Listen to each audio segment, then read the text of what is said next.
So this video I'm making goes out specifically to all Americans who love to do the videos on their reactions to what it's like in Britain, UK, England, Ireland, Scotland, Wales, and so on. I am a massive fan of your videos, by the way. I love watching them all. But there are some things that people probably won't say, but today I'm going to say, of the things that will probably blow your mind coming from a Brit living in England, specifically Manchester, UK.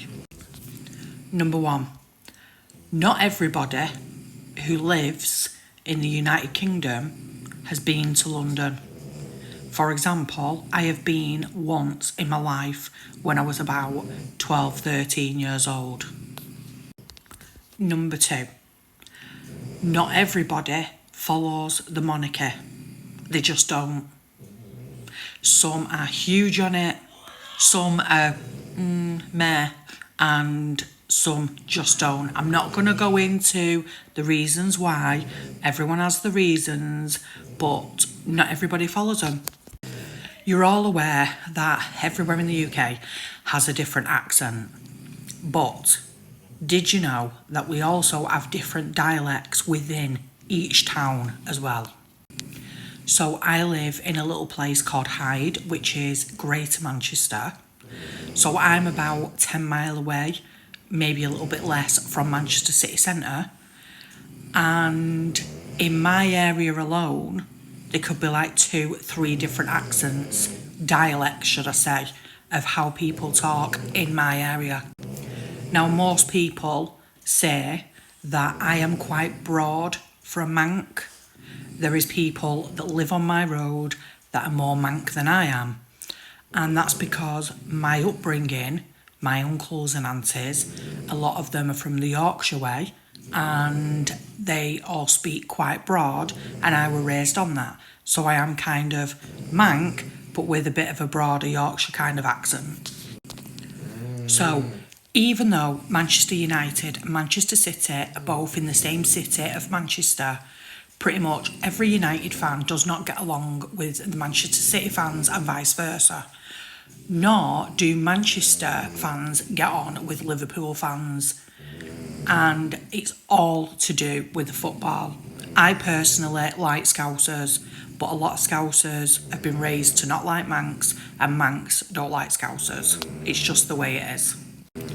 I would say most Brits that live in the UK, that live in Manchester mainly, would holiday, if there was holidaying in the UK, they would holiday in North Wales and South Wales. I myself am married to a Welshman who's from up in towards the valleys of South Wales, so up in the sticks.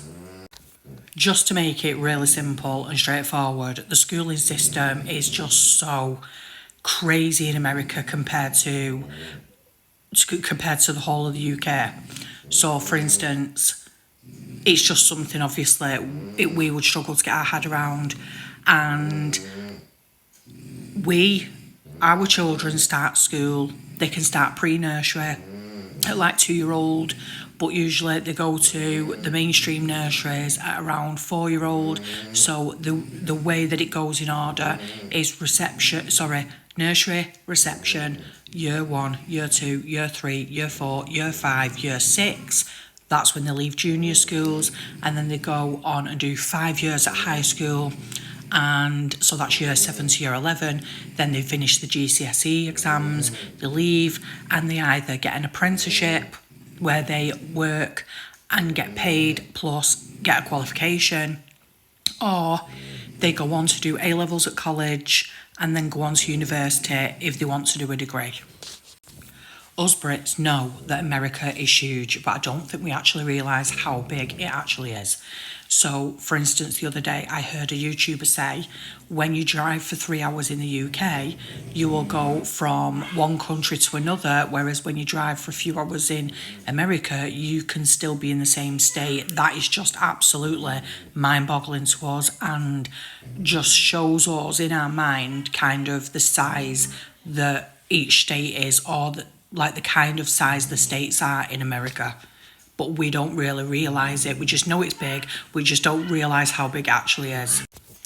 And final, most Brits want to live in America, including myself. I have always felt more of a connection with America than I have my own country, which is crazy, I know, and hard to understand, but it's the truth. I love everything to do with America. And yeah, a lot of Brits haven't ever been to America, but we envision how it would be, and just like the movies.